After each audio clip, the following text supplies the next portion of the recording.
Telangana assembly సమావేశాలు ప్రారంభమయ్యాయి. ఇప్పుడు ఆ లైవ్ లో చూద్దాం.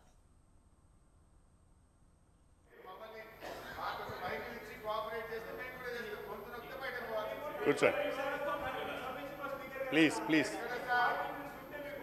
ప్లీజ్ కూర్చోండి కూర్చోండి.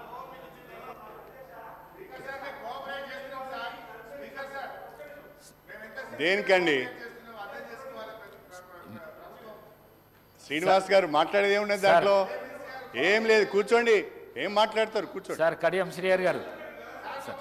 అధ్యక్ష హరీష్ భాయ్. థ్యాంక్ యూ హరీష్ రావు గారు. Thank you. డాక్టర్ సాబ్ కూర్చోండి. కృష్ణారెడ్డి. అధ్యక్ష,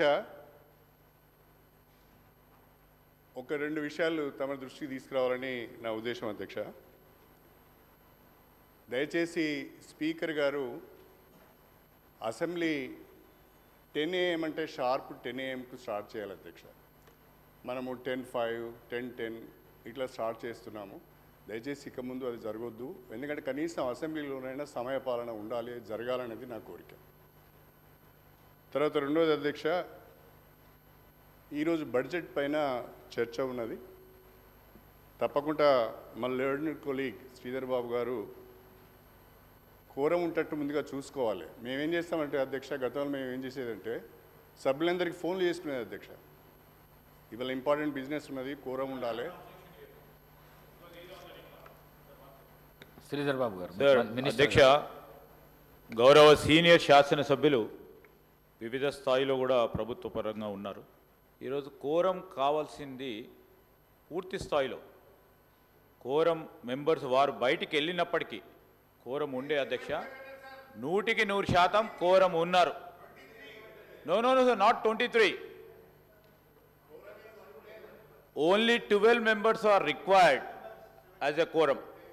Sir, 12, sir, 12. No, sir, 10% అయినా మాకు 18 members ఉన్నారు. మేము చూపెడతాం సార్, అదే రూల్ పొజిషన్ కూడా. Sir, page 8 of the sittings of the assembly, the quorum to constitute a sitting of the assembly should be 1/10 of the total number of us. 18 people were there, sir. 18 people were there. 18 people were there, sir, here.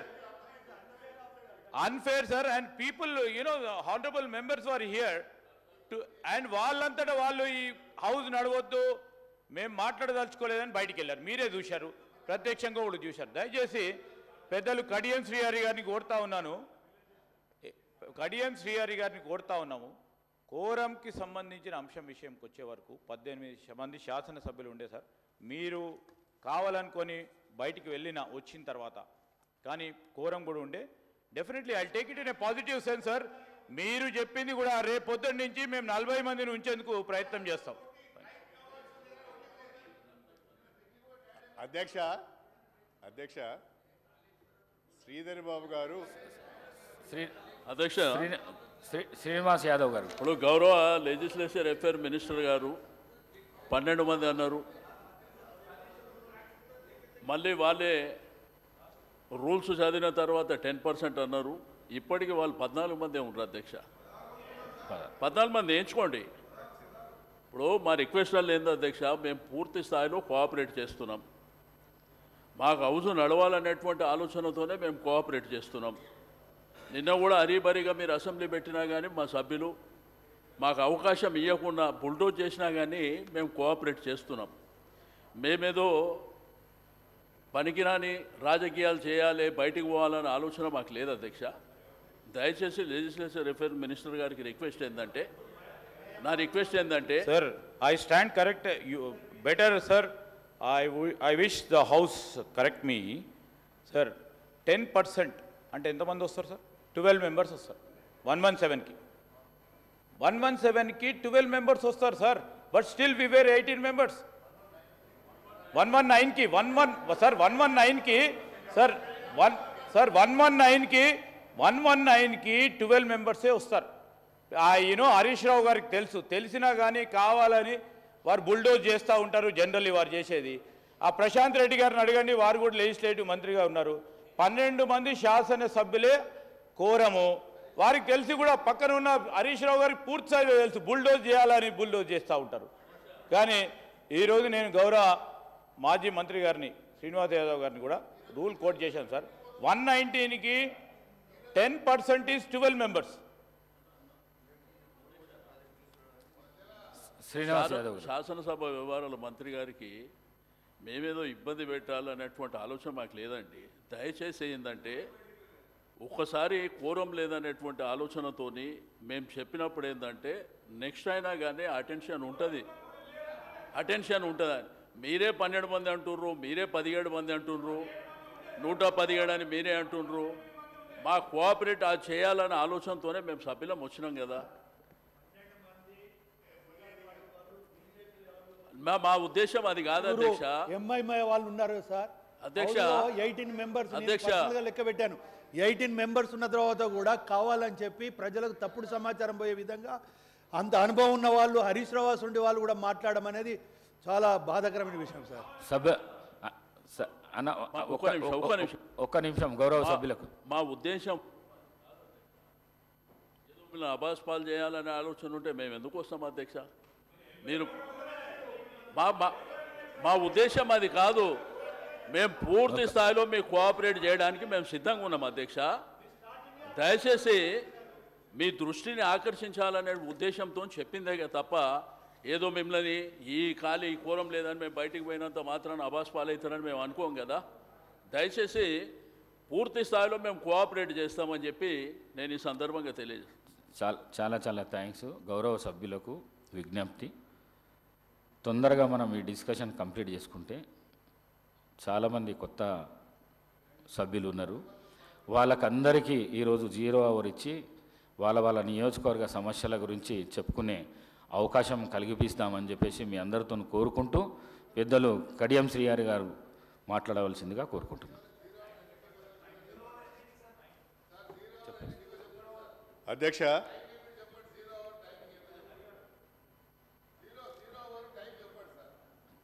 Time అంటే డిస్కషన్లో పాల్గొన్న వాళ్ళు ఎవరైతే ఉన్నారో వాళ్ళు తొందర complete చేస్తే మనం 0 అవర్ తీసుకుందాం. అధ్యక్ష, మేము ఎందుకు 0 అవర్ టైం చెప్పమంటున్నాం అంటే ఈ డిస్కషన్ మొదలైనప్పుడు 10 మంది మంత్రులు లేచి 10 రకాల మాట్లాడితే అది లెంతీగా పోతుంది డిస్కషన్. మీరు షార్ట్ డిస్కషన్ అన్నారు కాబట్టి షార్ట్ డిస్కషన్లో ఫ్రూట్ఫుల్ డిస్కషన్ జరగాలి. ఆ ఫ్రూట్ఫుల్ డిస్కషన్లో మంత్రులు ఎవరో అయితే చెప్పాల్సిన వారు సమాధానం చెప్పండి. 0 అవర్ చెప్తే, ఎందుకంటే ఈరోజు చాలా పెళ్లిళ్ళు ఉన్నాయి, అందరు శాసనసభ్యులకు ప్రోగ్రామ్స్ ఉన్నాయి కాబట్టి ఆ టైం లిమిట్ మీరు ఫిక్స్ చేసేయండి. We also stick on to that timing. Will not drag the session. డెఫినెట్గా మేము విల్ కోఆపరేట్. అలాగా దయచేసి చెప్పమని చెప్పండి ప్లీజ్. మీరు కూడా రావా పెళ్లికి. Thank you sir. గౌరవ సభ్యులు కడియం శ్రీహరి గారు 30 నిమిషాలు లోపట మీరు బడ్జెట్ సార్ ఇది బడ్జెట్ సార్ బడ్జెట్ పైన నాగేందర్ గారే చెప్పిండ్రు ఇప్పుడు తొందరగా కంప్లీట్ చేసుకుందామని చెప్పిండ్రు. ఇప్పుడు మీ మెంబర్స్కి తగ్గట్టు చెప్తా ఉన్నారు సార్. ఇప్పుడు బడ్జెట్ కు సంబంధించిన అంశం వచ్చే వరకు వారు ప్రస్తావించిన ప్రతి విషయాన్ని కూడా నోట్ చేసుకుంటాం అధ్యక్ష. వారికి కూడా తెలుసు.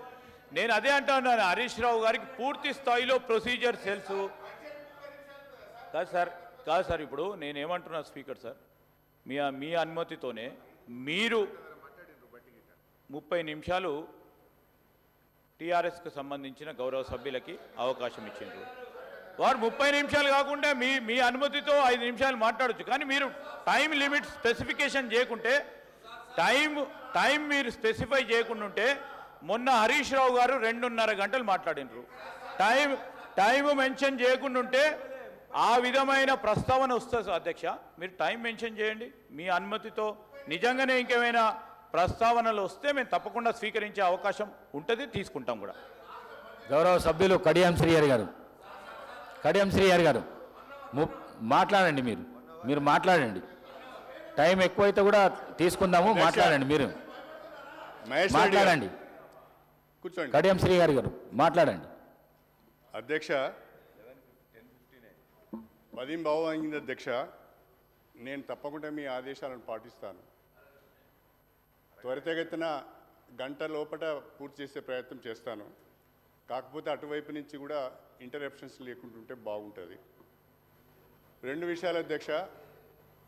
ఒకటి అసెంబ్లీకి సంబంధించిన సమయపాలన, రెండవది కోరంకి సంబంధించిన విషయము, మూడవది ఇవాళ బడ్జెట్ పైన ప్రసంగం జరుగుతున్న సందర్భంగా మన ఫైనాన్స్ మినిస్టర్ గారు లేరు, మరి సీఎం గారు కూడా లేరు. మీరెందుకు చెప్తారండి?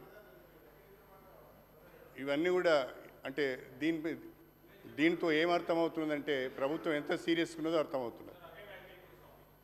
ప్లీజ్. గౌరవనీయులు పెద్దలు చెప్పిన మాట అన్నిటిని కూడా నేనున్నాను, మా సహచార మంత్రివర్గ సభ్యులు ఉన్నారు అధ్యక్ష, సంబంధిత అధికారులు కూడా మరి ఫైనాన్స్ సంబంధించిన వారు అందరూ కూడా ఉన్నారు అధ్యక్ష, అధికారులు కూడా ఉన్నారు ఛాంబర్లో.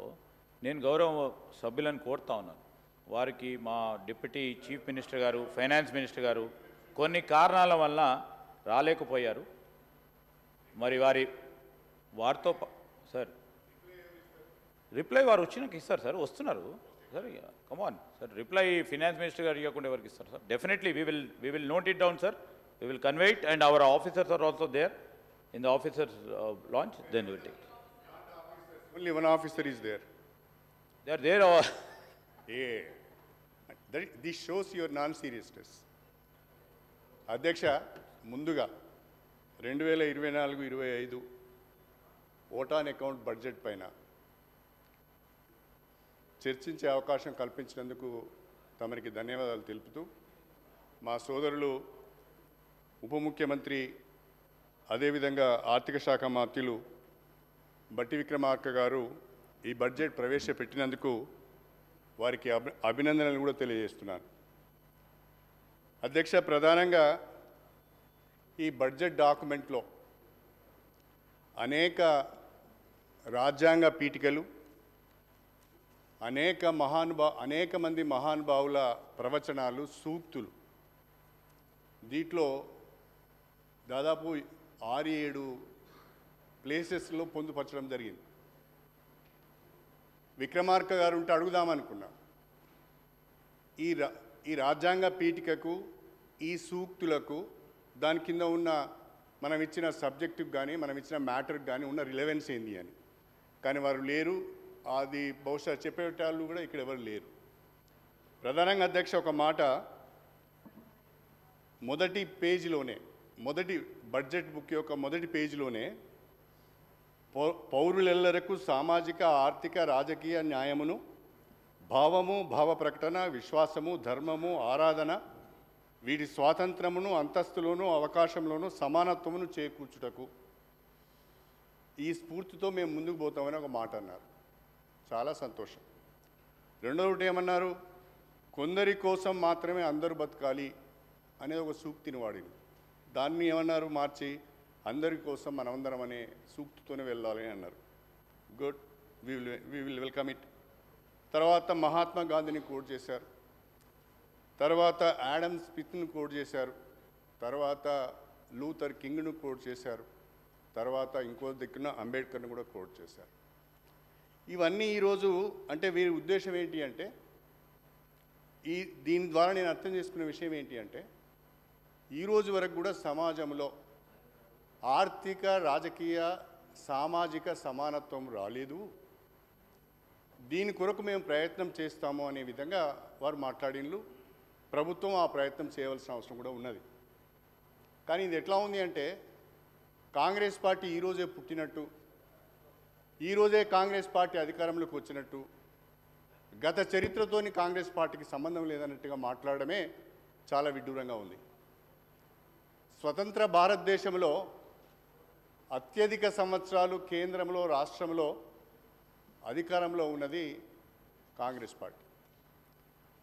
కాబట్టి ఈనాడు భారతదేశంలో కానీ తెలంగాణ రాష్ట్రంలో కానీ ఉన్న ఆర్థిక, రాజకీయ, సామాజిక పరిస్థితులకు వాళ్ళు కూడా బాధ్యత వహించవలసింది వస్తుంది.